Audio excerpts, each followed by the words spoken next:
Welcome, dear listener, to Gentle Economics. As the day begins to softly fold itself away, or perhaps as a new dawn unfurls its quiet promise wherever you may be, I invite you to settle in. Find a comfortable space. Let your shoulders relax, your breath deepen, and your mind begin its gentle journey towards tranquility. This is a space designed for calm, for reflection, and yes, for rest. There is no need to absorb every single word, no pressure to retain every detail. Think of my voice and the sounds that accompany it as a soft current, gently guiding you. If your eyelids grow heavy, if your thoughts begin to drift, that is perfectly all right. In fact, it is encouraged. This is a sleep documentary, a quiet companion for your evening, or perhaps a soothing backdrop for a moment of peace in your busy day. Let the narrative wash over you like a warm, comforting wave.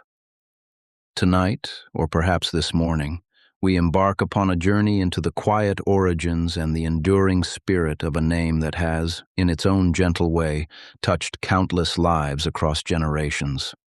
We will explore the story of Nintendo. Not the loud, flashing, high-octane Nintendo you might first imagine, but the patient, evolving, and often surprisingly humble Nintendo. A story woven with threads of tradition, innovation, and a remarkable resilience that has allowed it to adapt and flourish through the centuries. Imagine, if you will, a time long before pixels danced across screens, long before digital worlds were conjured with lines of code. Imagine a Japan of the late 19th century, a world still deeply rooted in ancient customs, yet slowly, subtly, beginning to embrace the whispers of modernity.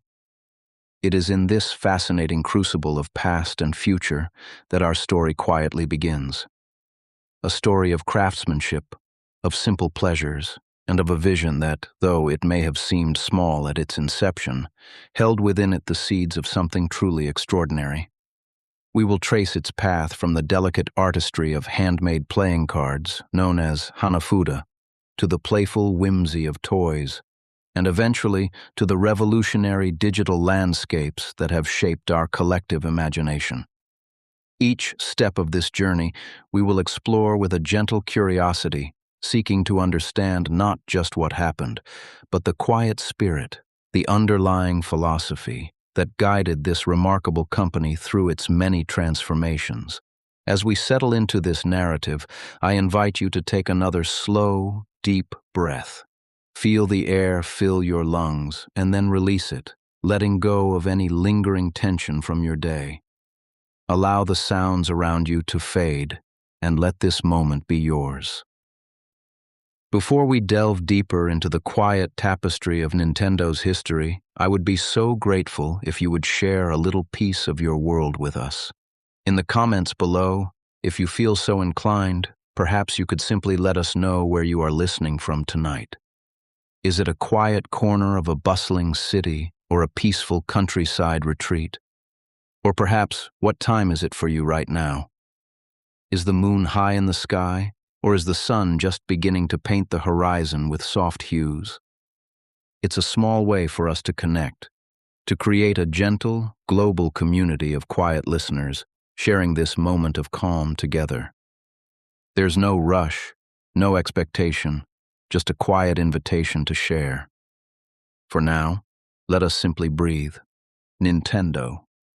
But before the pixelated adventures, before the iconic characters and the global phenomenon, there was something else entirely. Something rooted in a different era, a different rhythm of life, in a place steeped in tradition and artistry. Our story begins not in the neon glow of arcades, nor in the digital hum of modern consoles, but in the tranquil, ancient heart of Kyoto, Japan. The year is 1889. The world outside is a tapestry of change. The Industrial Revolution, a powerful, churning engine, is reshaping societies across the globe. Empires rise and fall, and the very fabric of daily life is being rewoven with threads of steam and steel. Yet, in Kyoto, a city renowned for its temples, its gardens, and its enduring cultural heritage, a different kind of innovation was taking root. An innovation born not of grand machinery, but of paper, ink, and a keen understanding of human desire for connection and amusement. Imagine, if you will, the Kyoto of those days. The air perhaps carried the scent of incense from nearby shrines, mingled with the earthy aroma of freshly brewed tea. The streets, paved with cobblestones or packed earth, would have been alive with the gentle murmur of daily life. Merchants called out their wares, artisans meticulously plied their trades, and the rhythm of the seasons dictated the ebb and flow of activity. It was a world where entertainment often came in simpler forms, shared amongst family and friends, around a low table, beneath the soft glow of a paper lantern. It was in this serene setting that a young man named Fusajiro Yamauchi embarked on a venture that would, in time, blossom into a global empire. Fusajiro was not an engineer, nor a visionary of grand technological breakthroughs. He was, by all accounts, a craftsman, an entrepreneur with a sharp eye for opportunity and a deep respect for the art of creation. His chosen craft? Playing cards. But not just any playing cards. He sought to create Hanafuda cards. Hanafuda, meaning flower cards, are a unique and beautiful form of Japanese playing cards. Unlike the Western deck with its kings, queens, and numbered suits, Hanafuda cards depict a vibrant array of flora and fauna, each card representing a month of the year. Cherry blossoms, irises, chrysanthemums, pines, and willow trees adorn these small, stiff rectangles of paper. They are more than just game pieces. They are miniature works of art, each telling a story, each evoking a season. In 1889, Fusajiro Yamauchi established his company, Nintendo Kopai. The name itself holds a whisper of its future. While the exact etymology is debated, one popular interpretation suggests Nintendo can be translated as "leave luck to heaven" or "the temple of free Hanafuda." This evokes a sense of humility, a recognition of fate, and perhaps a subtle nod to the element of chance inherent in card games. Kopai simply means playing cards. At the time, playing cards, particularly Hanafuda, were incredibly popular in Japan. However, the industry was not without its shadows. Gambling, often associated with organized crime, had led to government restrictions on card production and distribution. This created a landscape where quality and legality were often at odds.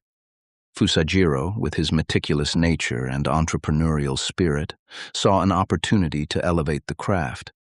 He aimed to produce Hanafuda cards of exceptional quality, cards that were not only beautiful but also durable, meticulously crafted to withstand countless games. He understood that a superior product would command a premium and build a reputation for reliability. The creation of Hanafuda cards was a delicate and labor-intensive process. Each card began as a sheet of mulberry paper, carefully layered and pressed to achieve the desired thickness and rigidity. Then, skilled artisans would meticulously hand-paint the intricate designs using natural pigments. The colors were vibrant, the lines precise, and each card was a testament to the artist's skill. Finally, the cards were coated with a protective lacquer, giving them a satisfying smoothness and durability.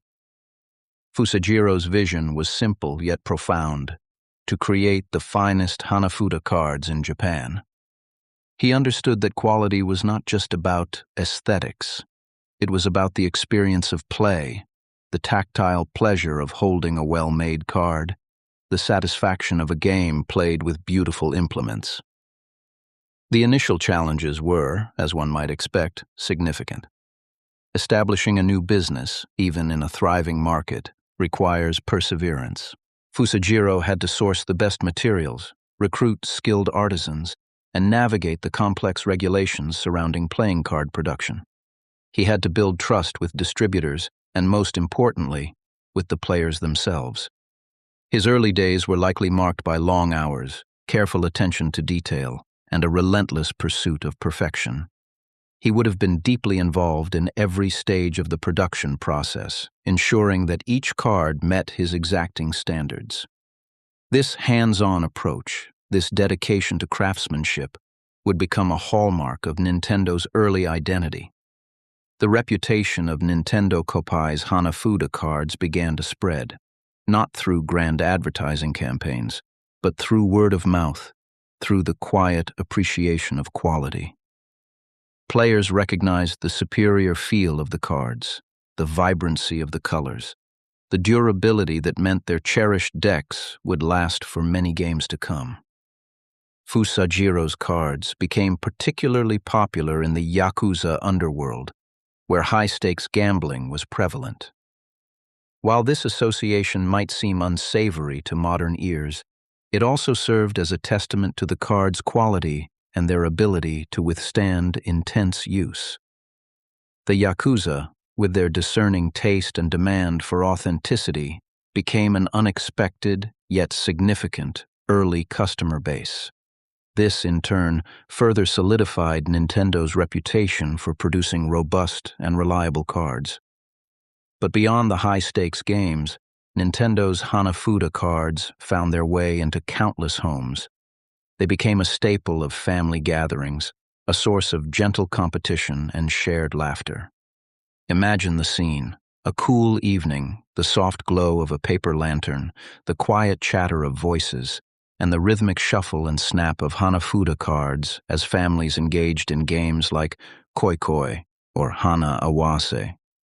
These were not just games, they were rituals, opportunities for connection and storytelling. The beautiful imagery on the cards would spark conversations, evoke memories of seasons past, and deepen the bonds between players. Fusajiro Yamauchi, perhaps unknowingly, was not just selling cards. He was selling moments of shared joy, moments of gentle amusement. As the years turned into decades, Nintendo Koppai continued to flourish. Fusajiro, ever the astute businessman, we saw a family business rooted in Kyoto, navigating the gentle currents of a changing Japan, always with an eye, however subtly, towards innovation. Today, we embark upon a new chapter, a period of profound transformation, a time when Nintendo, like a seed carefully nurtured, began to unfurl its leaves and reach for the light. This was not a sudden, explosive burst, but rather a methodical, almost deliberate ascent, fueled by a unique blend of curiosity, adaptability, and a quiet, unwavering belief in the power of play. The mid-20th century, particularly the 1960s and 70s, was a period of immense societal shifts, both globally and within Japan. The post-war economic boom was in full swing, and with it came a burgeoning middle class, an increase in leisure time, and a growing appetite for entertainment beyond the traditional. Nintendo, under the astute leadership of Hiroshi Yamauchi, the great-grandson of the founder, was acutely aware of these subtle tremors in the cultural landscape. He understood that the Hanafuda market, while stable, had its limits. The company needed to diversify, to explore new avenues, to gently push the boundaries of what a play company could be. This diversification was not a chaotic scramble, but a series of thoughtful experiments, each one a stepping stone, a quiet probe into uncharted territory. Yamauchi, a man of quiet intensity and remarkable foresight, was not afraid to venture beyond the familiar.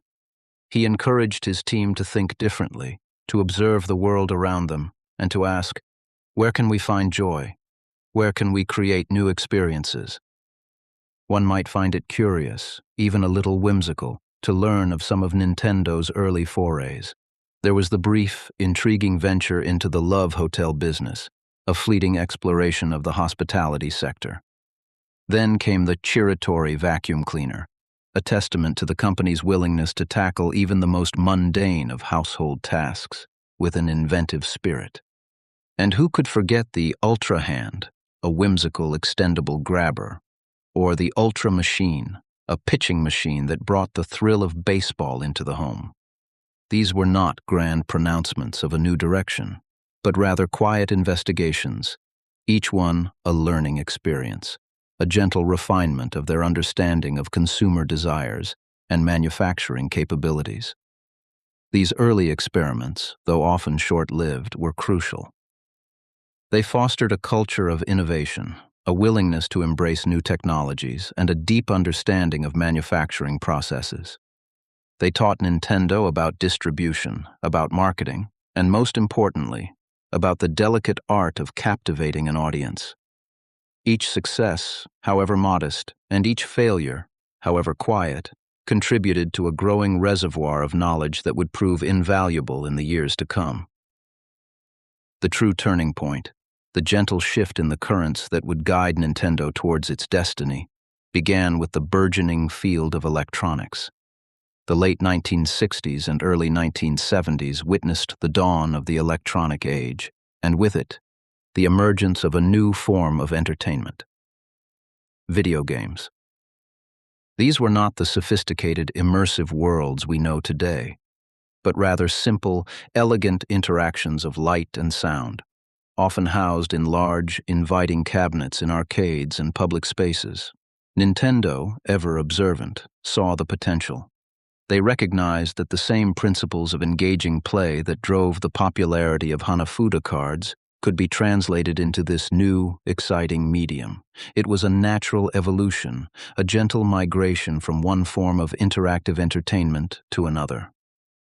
One of the key figures in this transition was Gunpei Yokoi, a brilliant engineer whose quiet ingenuity would shape Nintendo's future in profound ways. Yokoi, initially hired to maintain the Hanafuda production lines, possessed a unique gift for seeing the extraordinary in the ordinary, for transforming simple, readily available technology into captivating play experiences. Yokoi's philosophy was one of lateral thinking with withered technology. He believed in utilizing mature, inexpensive technology in novel and unexpected ways, rather than constantly chasing the bleeding edge. This approach was not born out of a lack of ambition, but rather a deep understanding of economics and accessibility. It allowed Nintendo to create engaging products that were affordable and widely available, reaching a much broader audience. This philosophy found its most iconic expression in the Game & Watch series, launched in 1980.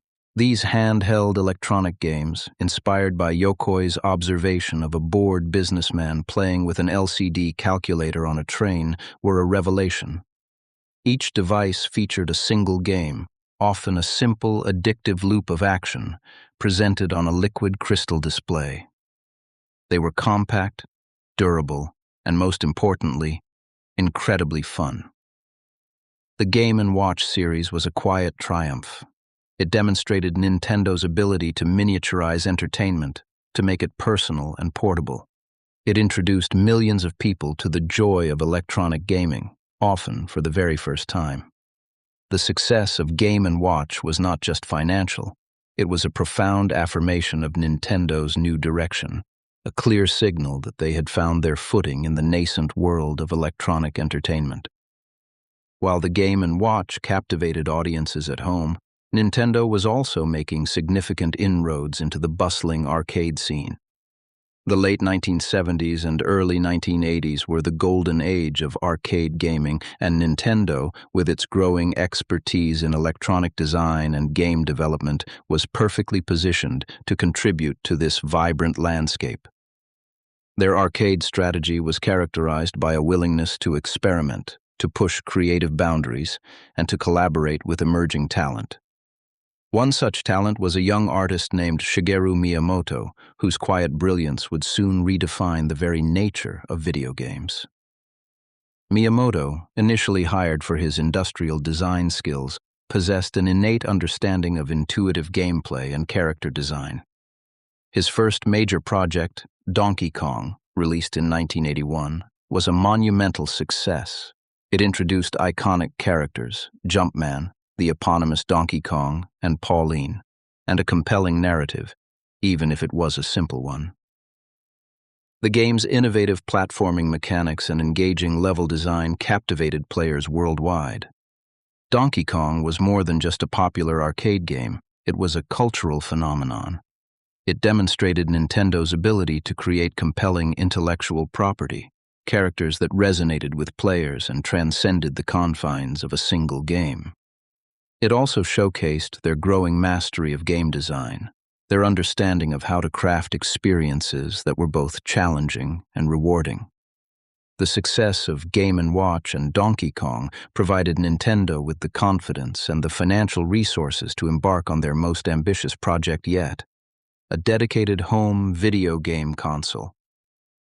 The early 1980s saw a burgeoning home console market, but it was also a volatile one, prone to rapid shifts and intense competition. Nintendo, ever cautious, approached this new venture with a blend of innovation and strategic foresight. The vision was clear: to create a console that was powerful enough to deliver engaging experiences, yet affordable and accessible to a wide audience. They wanted to avoid the pitfalls that had plagued some of their competitors, particularly the issue of quality control and a glut of poorly made games. The result of this meticulous planning and relentless dedication: imagine, if you will, a quiet workshop where each component is carefully considered, each process meticulously planned. This is the essence of what we will explore. At its core, Nintendo's business model, particularly since its pivot to video games, has been a masterclass in what economists call a platform strategy. Think of a platform not as a physical stage, but as an ecosystem, a vibrant garden where many different elements interact and flourish. In Nintendo's case, this ecosystem is built upon two primary pillars: the hardware, the consoles themselves, and the software, the games that breathe life into those consoles. Let us begin with the hardware. From the NES to the Switch, Nintendo's consoles have always been more than just boxes of circuits. They are gateways, meticulously designed to invite players into new worlds. Economically, these consoles often operate on what is known as a razor and blades model, though with a nuanced Nintendo twist. The razor is the console, and the blades are the games. Historically, console manufacturers have often sold their hardware at or even below cost, anticipating that they would recoup their investment and indeed generate significant profit from the subsequent sales of software. Consider the early days of the NES. The console itself was a marvel of engineering for its time, but its true economic power lay in its ability to host an ever-expanding library of captivating games. Nintendo understood this implicitly. They weren't just selling a machine. They were selling an entry ticket to an amusement park of digital adventures. This strategy creates a powerful feedback loop. More compelling games drive console sales, and a larger installed base of consoles attracts more game developers, leading to even more compelling games. It's a gentle, continuous cycle of growth. However, Nintendo's approach to the razor and blades model has often been characterized by a certain pragmatism, a quiet wisdom. Unlike some competitors who might push for the most cutting-edge, expensive hardware, Nintendo has frequently opted for a different path. They often prioritize innovative gameplay experiences over raw technological power. The Wii, with its motion controls, and the Switch, with its hybrid portable home console design, are prime examples. These consoles might not always boast the most powerful graphics processors, but they offer unique ways to interact with games, opening up new avenues for fun and engagement. This choice has several economic implications. Firstly, it can help keep manufacturing costs down, potentially allowing Nintendo to sell their hardware at a healthier profit margin from the outset, or at least minimize initial losses. This is a subtle yet significant departure from a pure loss leader strategy. Secondly, by focusing on innovation in interaction, they carve out a distinct niche, avoiding direct, head-on competition in the horsepower race. This allows them to appeal to a broader audience, including casual gamers and families, who might be less concerned with teraflops and more interested in shared, joyful experiences. Now let us turn our attention to the software, the very heart and soul of the Nintendo experience. This is where the true economic magic often happens. Nintendo is not just a hardware manufacturer, it is also one of the world's most prolific and beloved game developers. Their first-party titles, games like Mario, Zelda, and Pokémon, are not merely products. They are cultural phenomena, meticulously crafted works of art that consistently push the boundaries of creativity and fun. From an economic perspective, these first-party titles are incredibly valuable assets. They are exclusive content, meaning they can only be played on Nintendo platforms. This exclusivity is a powerful differentiator and a significant driver of hardware sales. Imagine the anticipation for a new Zelda game. It's often enough to convince someone to purchase a new Nintendo console.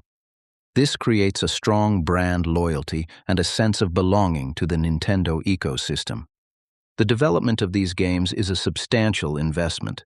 It involves teams of designers, programmers, artists, and musicians working for years, sometimes even a decade, on a single title.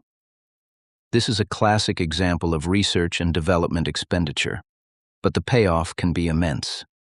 A successful first-party title can sell tens of millions of copies globally, generating substantial revenue and profit with relatively low marginal costs for each additional copy sold, especially in the digital age. Beyond their own internal development, Nintendo also cultivates a vibrant ecosystem of third-party developers. These are independent studios and larger publishers who create games for Nintendo platforms. This relationship is crucial. While Nintendo's first-party titles are powerful magnets, a diverse library of third-party games ensures a continuous stream of new content, catering to a wider range of tastes and preferences. The economic arrangement with third-party developers typically involves a licensing fee and a royalty structure. Developers pay Nintendo for the right to publish games on their platform, and then a percentage of each game sale goes back to Nintendo. This is a common practice in the console industry and represents another significant revenue stream for Nintendo. It's a symbiotic relationship. Developers gain access to a large audience, and Nintendo gains a richer, more varied game library, further enhancing the value of its platform. Let us now gently shift our focus to the intricate dance of logistics and the supply chain. This is the often unseen machinery that ensures a Nintendo console or game arrives in your hands. It's a complex global network, operating with quiet precision. The journey begins long before a console is assembled. It starts with the sourcing of raw materials: silicon for chips, plastics for casings, metals for connectors, and countless other components. These materials are sourced from various suppliers across the globe, a testament to the interconnectedness of modern manufacturing. Nintendo, like most electronics companies, relies on a vast network of contract manufacturers, often located in East Asia, to produce its hardware. These manufacturers specialize in mass production, leveraging economies of scale to produce components and assemble consoles efficiently. The selection of these suppliers and manufacturers is a critical economic decision. It involves balancing cost, quality, reliability, and increasingly, ethical considerations. Nintendo maintains strict quality control standards, ensuring that each console meets its specifications. This requires close collaboration with its manufacturing partners, often involving engineers and quality assurance teams on site. Once the consoles are assembled, they embark on a journey across oceans and continents. This is where global logistics comes into play. Products are shipped in vast quantities, often by sea freight, to regional distribution centers. From these large hubs, they are then transported by land, trucks, trains, to national warehouses, and finally to individual retailers, both brick-and-mortar stores and online fulfillment centers. This entire process is a delicate balancing act of supply and demand. Nintendo must accurately forecast demand for its products, anticipating how many consoles and games will be purchased in different regions at different times. Overestimating demand can lead to excess inventory, which incurs storage costs and risks depreciation. Underestimating demand can lead to stock shortages, frustrated customers, and lost sales opportunities. This is particularly challenging during peak seasons, such as holidays, when demand can surge dramatically. The digital age has introduced another layer of complexity and efficiency to Nintendo's supply chain, particularly for software.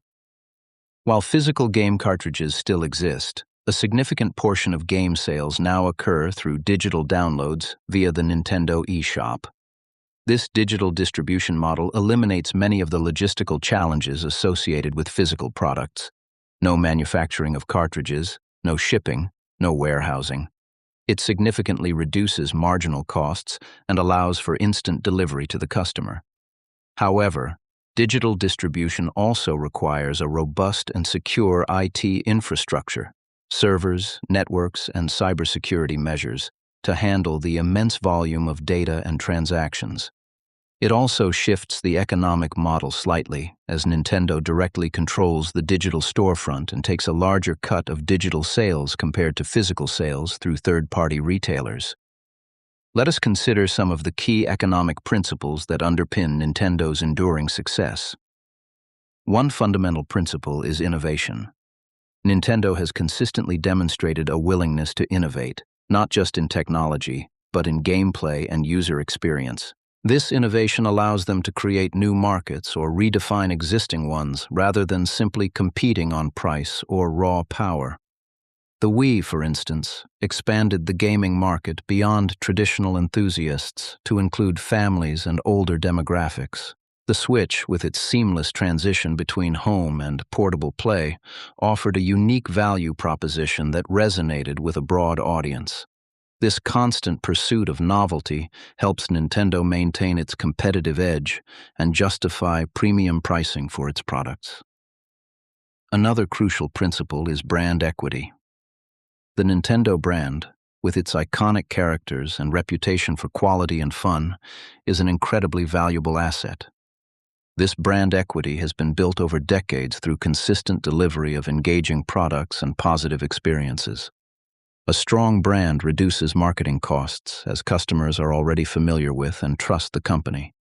It also fosters customer loyalty, making consumers more likely to choose Nintendo. Now, as the evening light deepens and shadows lengthen, we turn our attention to a broader vista, a landscape shaped and reshaped by Nintendo's quiet yet profound presence.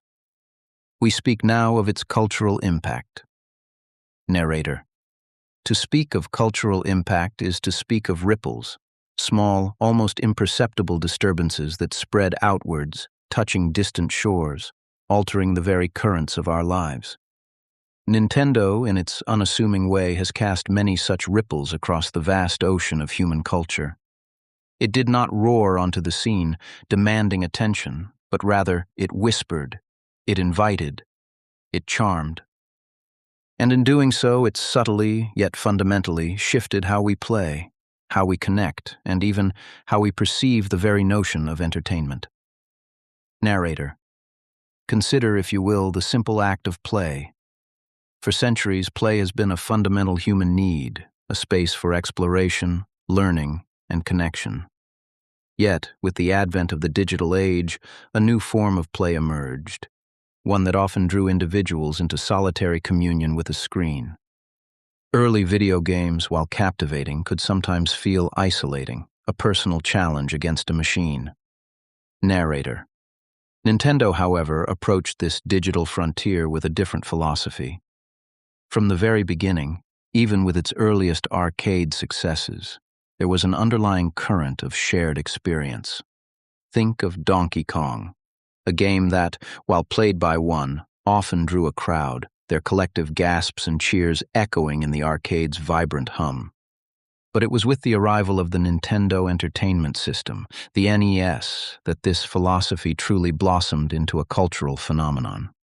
Narrator. The NES was not just a console.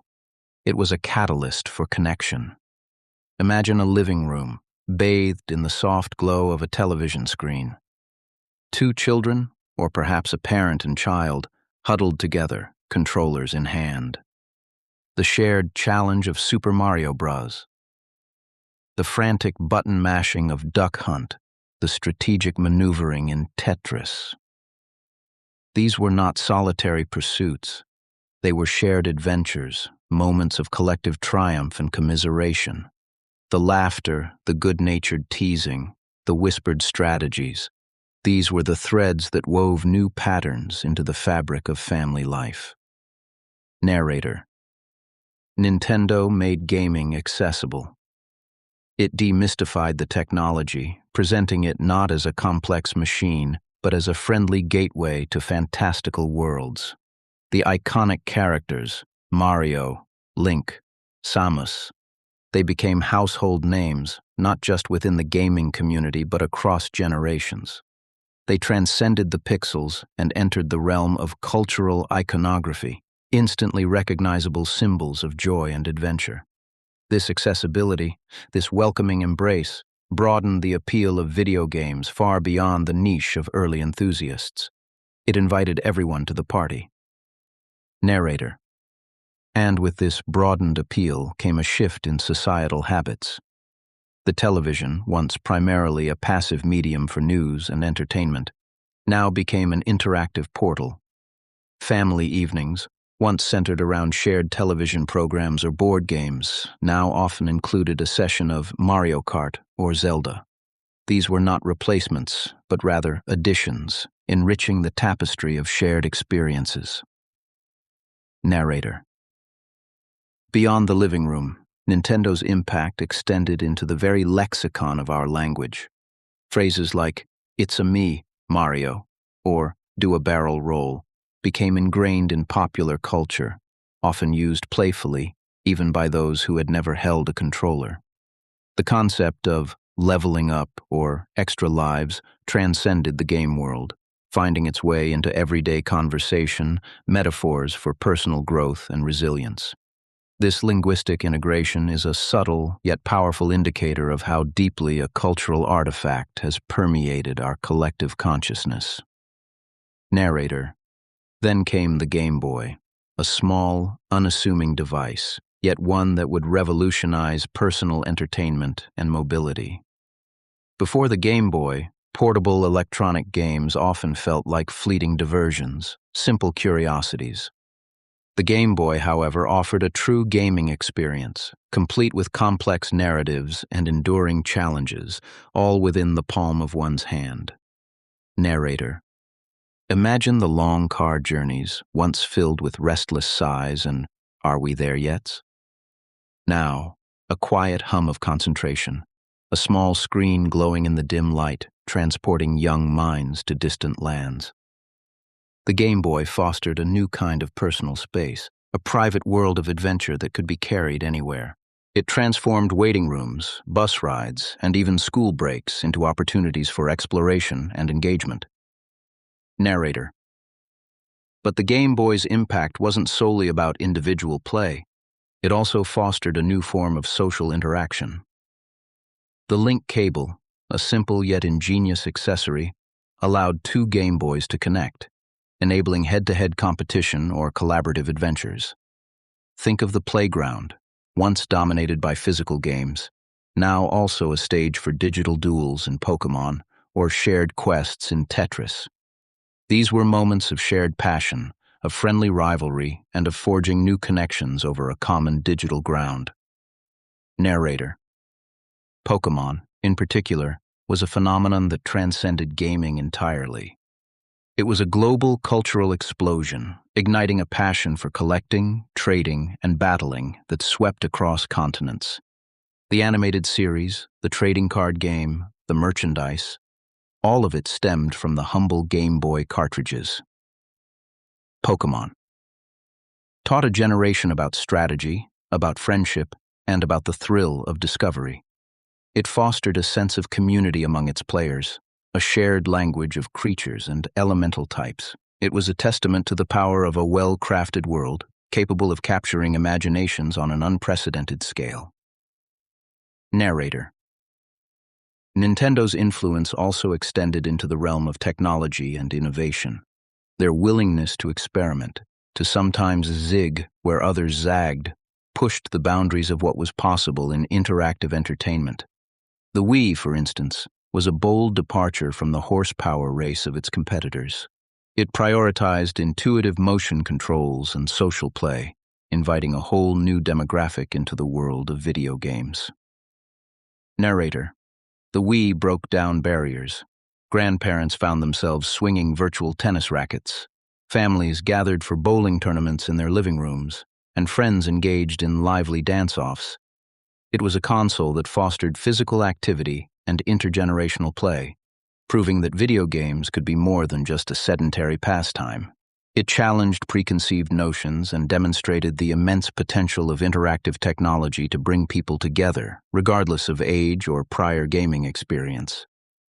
Narrator. This focus on accessibility and intuitive design wasn't just a marketing strategy. It was a core tenet of Nintendo's philosophy. They understood that technology, at its best, should serve humanity, not intimidate it. Their design choices often prioritized ease of use and immediate enjoyment, ensuring that the magic of their worlds was readily available to anyone who wished to partake. Narrator.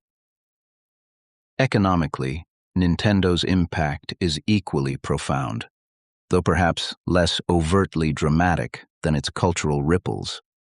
It created entire industries around its products, the development of accessories, strategy guides, merchandise, and even fan-made content. It fueled the growth of retail chains specializing in electronics and entertainment. It provided countless jobs, from software engineers and graphic designers to marketing specialists and customer service representatives. Narrator. The success of Nintendo titles often drove console sales, creating a virtuous cycle within the gaming industry. A popular game could revitalize a struggling console, and a successful console could provide a platform for a multitude of new creative endeavors. This symbiotic relationship fostered innovation and competition, ultimately benefiting consumers with a wider array of choices and experiences. Beyond direct economic contributions, Nintendo also played a significant role in shaping the perception of video games as a legitimate and valuable form of entertainment. And so, our quiet journey through the annals of Nintendo draws to a close. We have traversed a landscape of innovation, resilience, and a profound, almost childlike dedication to the simple joy of play. As the twilight hues deepen and the world outside begins its slow descent into slumber, let us reflect for a moment on the gentle echoes of this remarkable story.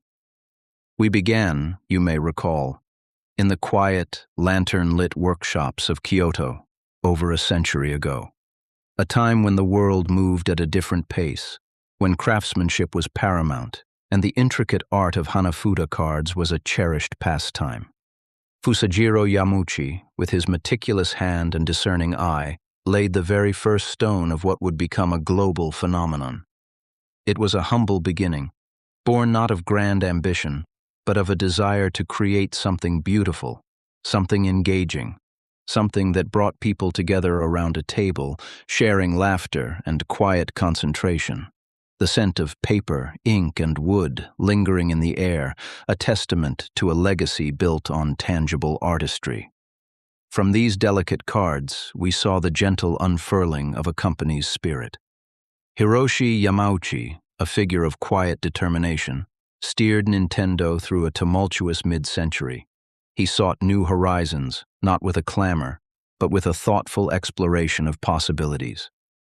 The brief forays into love hotels, vacuum cleaners, and even instant rice. These were not failures in the traditional sense, but rather quiet experiments, each one a brushstroke on the canvas of Nintendo's evolving identity. They speak to a willingness to adapt, to learn, to understand the shifting tides of human desire, even if the path forward wasn't immediately clear. It was a period of searching, of feeling its way in the dark, much like a quiet stream finding its course through a new landscape. Then came the arcade era, a vibrant, flashing chapter that saw Nintendo embrace the nascent world of electronics. The iconic Donkey Kong, a testament to Shigeru Miyamoto's boundless imagination, was not just a game. It was a narrative, a charming pantomime played out on a pixelated stage. It introduced us to characters who would become household names, etched into the collective consciousness with their simple, yet profound, appeal. The bleeps and boops of these early machines, once a cacophony in bustling arcades, now sound like a gentle lullaby, a nostalgic whisper from a bygone era. They represent the moment Nintendo truly found its voice in the digital realm, a voice that spoke of fun, challenge, and the joy of overcoming obstacles. The transition to the home console market was a pivotal moment, a quiet revolution that brought the magic of the arcade into living rooms around the world. The Nintendo Entertainment System, or NES, was more than just a piece of hardware. It was a gateway. It opened up worlds of adventure, from the sprawling landscapes of Hyrule to the mushroom-filled kingdoms of the Mushroom Kingdom. It fostered a generation of dreamers, of problem solvers, of friends gathered around a television, sharing controllers and whispered strategies. The gentle hum of the console, the satisfying click of a cartridge sliding into place. These were the sounds of countless evenings spent in quiet contemplation and shared excitement. It was a time when technology, rather than isolating, brought families and friends closer, fostering a shared experience that transcended the digital screen. And through it all, the guiding philosophy remained consistent. A dedication to intuitive design, to making technology accessible, and to prioritizing the sheer, unadulterated fun of play. The Game Boy, a marvel of portable engineering, brought these worlds with us, in our pockets, on long car journeys, under the covers with a flashlight. It was a quiet companion, a source of comfort and entertainment wherever we went. The soft glow of its screen, the gentle click of its buttons, these were the tactile memories of a generation, a testament to the power of a simple idea executed with profound care. It was a testament to the idea that joy doesn't need to be loud or flashy. It can be found in the quiet moments, in the palm of one's hand. The Nintendo 64, with its revolutionary 3D graphics, expanded our horizons even further, allowing us to explore vast, immersive worlds with a freedom previously unimaginable. The Wii, with its innovative motion controls, invited everyone, regardless of age or gaming experience, to join in the fun. It broke down barriers, transforming sedentary entertainment into an active, social experience. And the Nintendo Switch, a testament to their continued ingenuity, seamlessly blended the home console and portable experience, offering unparalleled flexibility and a return to the communal joy of gaming, whether on a big screen or shared between friends on a park bench. Each console, a gentle evolution, a thoughtful response to the ever-changing landscape of technology and human desire. They were not about chasing the loudest, fastest, or most graphically intense. They were about finding the most engaging, the most accessible, the most fun. What truly sets Nintendo apart, beyond its technological prowess, is its unwavering commitment to its unique identity. In a world often driven by aggressive competition and the relentless pursuit of cutting-edge graphics, Nintendo has consistently charted its own course. They have understood with a quiet wisdom that true innovation often lies not in raw power, but in reimagining interaction, in fostering connection, and in rekindling that fundamental spark of wonder that resides within us all. Their characters, from the stoic Link to the ever-optimistic Mario, are more than just pixels. They are companions, friends who have guided us through countless adventures, leaving behind a trail of cherished memories. Their stories are simple, yet profound, speaking to universal themes of heroism, friendship, and the enduring power of good over evil. The gentle economics of Nintendo, then, is a tale not of cutthroat competition or ruthless acquisition, but of sustained creativity, of thoughtful adaptation, and of an enduring belief in the power of joy. It is a story that reminds us that success can be built on foundations of genuine passion, on a deep understanding of human nature, and on a willingness to nurture a unique vision, even when the world around you is pushing for conformity. They have shown us that a business can thrive by consistently delivering happiness, by fostering imagination, and by creating experiences that transcend mere entertainment to become cherished parts of our lives. As we drift deeper into the quiet hours, let us carry with us the gentle lesson of Nintendo. That sometimes the most profound impact comes not from the loudest roar, but from the softest whisper. That innovation can be found in simplicity, and that true magic often lies in the familiar, seen through a fresh, imaginative lens. Their journey, from delicate playing cards to sprawling digital universes, is a testament to the enduring power of a dream, nurtured with care and shared with the world. And now, as the last vestiges of our story settle like soft dust motes in the quiet air, it is time to bid you a peaceful farewell. May the gentle echoes of Nintendo's journey accompany you into a night of serene rest. May your dreams be filled with quiet adventures, with the joy of discovery, and with the comforting presence of cherished memories. Thank you for joining us on this tranquil exploration. If you found solace in these quiet reflections, and if the gentle rhythm of our stories brings you peace, we invite you to subscribe to Gentle Economics. Join our quiet community and allow us to guide you through more soothing narratives, exploring the hidden wonders and gentle currents of the economic world. Until next time, may your night be filled with profound calm and restorative sleep.